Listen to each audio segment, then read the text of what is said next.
Hi, so we're going to do a cast iron restoration video. What's that have to do with traveling and camping? Cast iron is, to me, the best thing in the world to cook over any kind of open fire, or honestly anything. It works anywhere on just about anything, any source of heat. But I came across this 15-inch lodge. And I've got a 17, and it's got this type of handle on both sides. The 15 actually comes with a standard type handle on one side, but it's a pretty big skillet. But we got this thing for free. And I mean, it's rusty, but it's not bad. The main thing you're looking for when it comes to cast iron is, are there any cracks? Are there any like deep pits? If there's not, then it can be completely restored. Breaks my heart how many people throw away good pieces just because it gets surface rust like this. But as we have the group camping trip coming up in a couple of weeks, I figure we'll take this with us and use it, cook breakfast. So let's get started. A lot of people build a big fire or something like that and throw it in there, which, I mean, it'll work, but you also run the risk of warping the bottom so it'll never sit flat on the stove again. You can also crack it, things like that. So I don't think that's the best option. I think the best option is an electrolysis tank, but that's pretty complicated and I don't have time for it. So third option, the one we're going to use today, vinegar. So all we're going to do to start out with, we're going to fill this thing, maybe not completely full, but quite a bit. We'll rub it around. I'm probably going to take it outside after we get done making the video just because I don't want to sit here and smell it. But we're going to let this vinegar soak for about 4 hours. And after that, we'll wash everything out of it and see where we're at.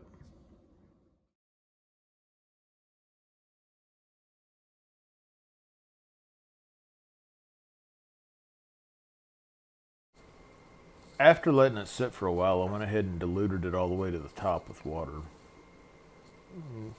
At this point, you're going to go ahead and let it sit for several hours. I just wanted the vinegar to have kind of a shock effect on the rust.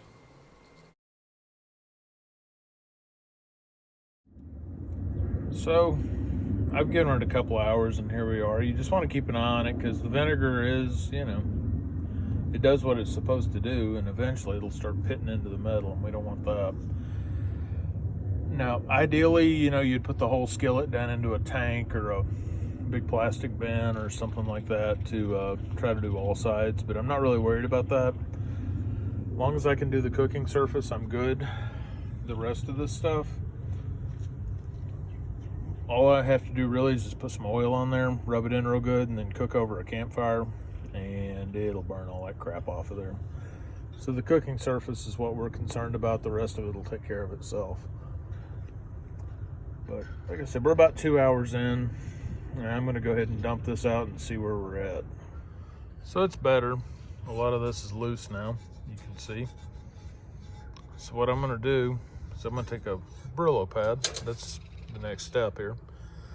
And I'm just going to scrub the heck out of it and see what we end up with. And if I don't like it, we'll come back and work on it again tomorrow. If I do like it, then we'll set it somewhere and start working on our seasoning process. But yep, we're gonna see what we can get loose of the Brillo pad. First thing, I just get it good and cleaned out. There's no point in throwing good after bad.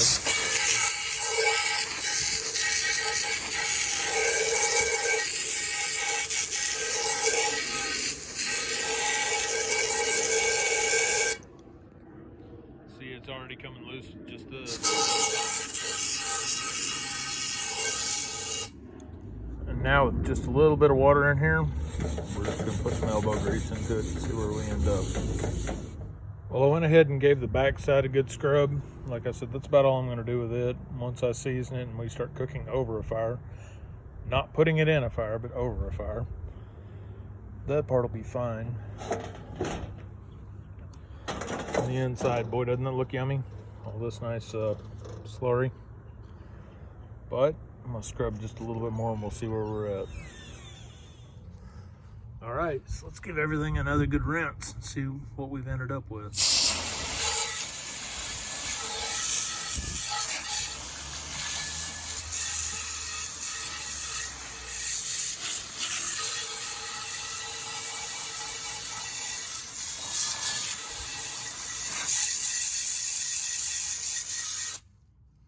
I see one spot that needs a little bit more love.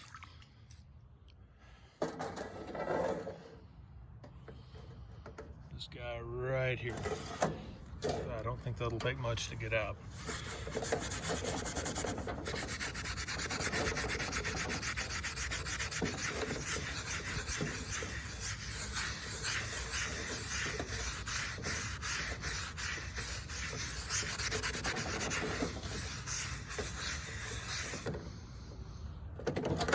All right, let's see if that got it.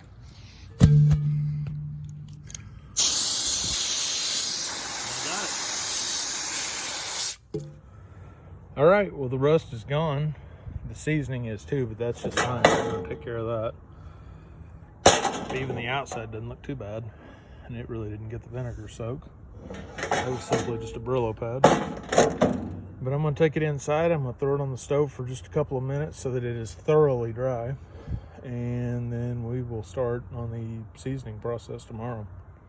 So after drying and sitting all night, this thing still had just a cloudy, rusty haze. So I took some straight vinegar and a fresh steel wool pad and just gave it another wash. And right now we've got it on the stove, heating up to dry it out thoroughly again. And then we're going to get started with the seasoning process.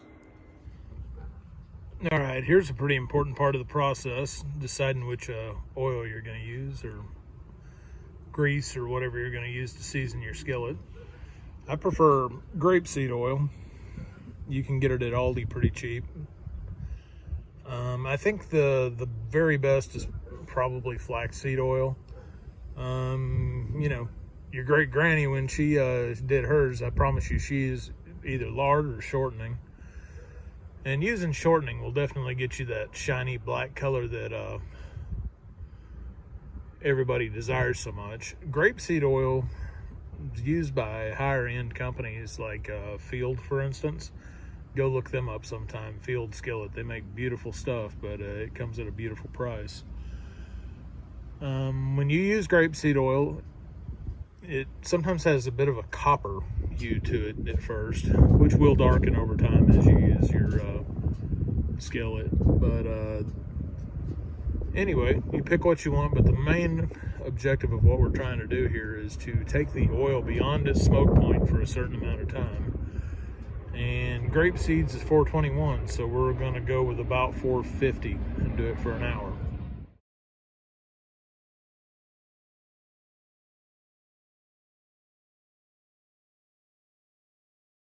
Taking your oil beyond its smoke point and holding it there creates a process called polymerization. And it creates a non-stick plastic-like surface on your skillet. If you don't get it hot enough or you don't keep it there long enough, it'll get that sticky thing going, or worse yet, it doesn't, polymerize. And then as you store your skillet, if you don't use it just about every day, you run the risk of the skillet itself going rancid, and then everything you cook in it tasted horrible. As this iron sits here bare, the rusting process is going to begin almost immediately. So we're going to go ahead and get the oil in here. And that looks like quite a bit, but this is a big skillet.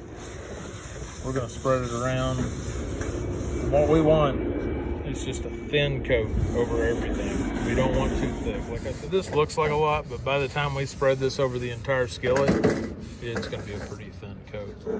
Make sure you get the top, the bottom, all sides, everything. All right, well, the grill's at 450. And we're going to put this guy on for about an hour, give or take. I do a lot of stuff in the oven, but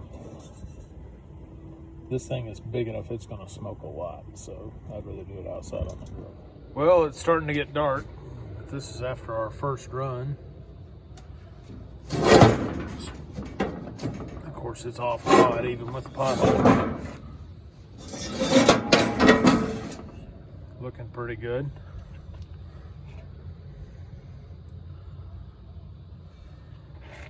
Definitely come a long way from where we started. But I tend to do this several times. I don't just do this once. I mean, honestly, you could probably take this right here and go cook breakfast on it and it'd be fine. And then the shiny black color would start showing up. But for me, it'll get at least 1 or 2 more times through here.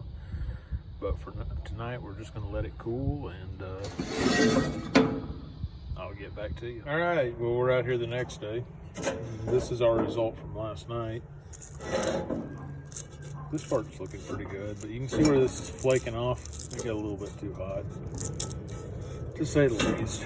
So we're gonna clean off that flakage, and then we're gonna go ahead and do it on the inside oven so we can control the temps a little better. The grill over time got up to about 500, which may be a little more than we needed, but it's all gonna be okay.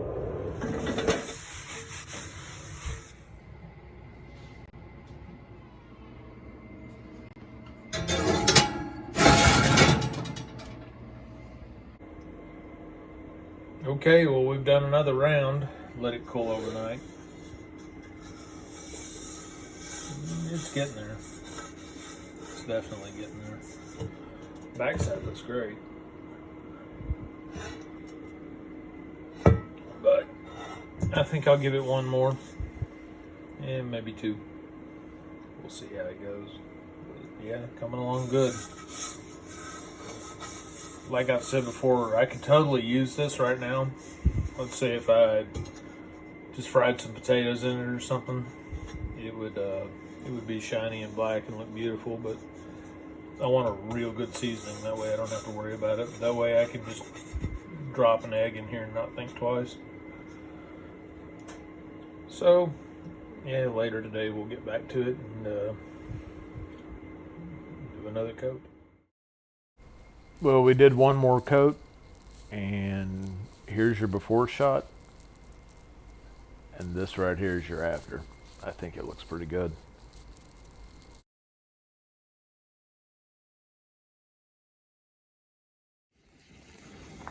And here's our end result at the campsite cooking bacon.